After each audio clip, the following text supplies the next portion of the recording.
Afternoon, everyone. I wanted to say thank you for participating in my live yesterday. I'm glad you enjoyed it. And I wanted to say a little bit about the concept of Gigantapithicus as potentially being Bigfoot. I highly doubt it, and this is why. That species has already been classified as a member of the orangutan family.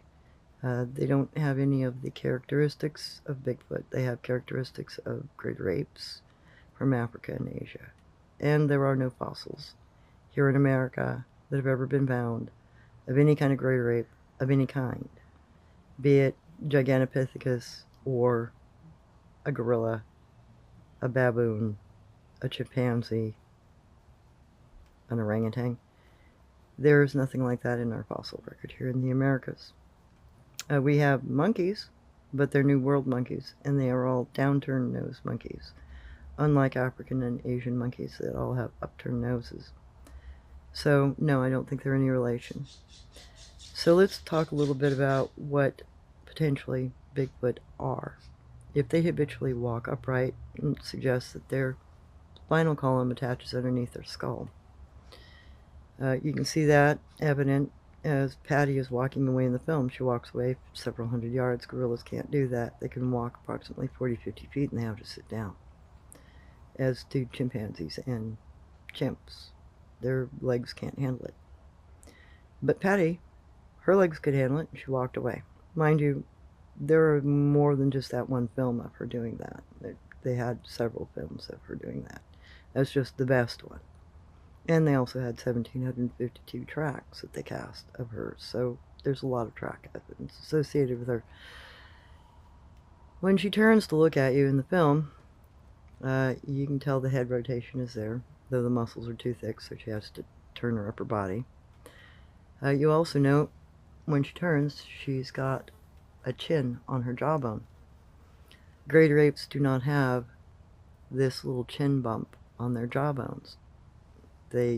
It's missing. That's part of the classification, actually, that delineates us as being human and them as primates, other than habitually upright walking. And vocal cords. We actually have different sets of vocal cords than greater primates do. Ours are human. That is why we can produce sounds like we do and language. It's not just the fact that our brain is constructed differently and allows us to utilize our vocal cords. Greater primates neither have the brain structure to run vocal cords, nor do they have human vocal cords. The only other creature on the planet that has a human vocal cord are the sun geckos, but sun geckos do not have the brain power to run them. So that again puts any sound recording of any language connected to a Bigfoot automatically in the human category, because they have to have human vocal cords in order to speak and enough brain power to use them. So what else sets Bigfoot in our family line and not that of greater apes? Well, all the stories of us reproducing historically with them. There's the incident in the 50s with the Aaron and the woman who produced an offspring. Yeah, it looked human. No, it didn't have much brain power. But it was a viable offspring. Reproduction. And that's visually recorded in video and talked about by the government of China during that time.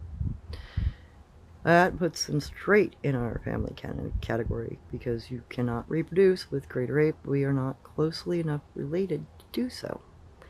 There are also plenty of stories throughout the world, ancient, modern, and historically here in America, suggesting that Bigfoot can reproduce with us and produce offspring. That again puts them straight in our genome.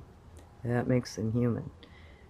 You can't reproduce with something that isn't part of your family group or species. It just does not happen. So, habitually upright walking, vocal cords, and ability to reproduce, and a chin. That all puts them in our group. What else puts them in our group? Well, if the kana and kanji that I have been showing you is any indication of language, then they also read and write, as well as use tools. That again puts them in our family group and not of a greater primate. Greater primates use tools, sticks and stones, but they don't write kana or kanji, nor do they form words. You can teach them to sign language at you, but then Bigfoot signs too. They use hand talking just like any other indigenous person used to do, to trade with. Again, that puts them in our family group. So those are my thoughts. Hope you've enjoyed them, and I'll be posting more later. Take care.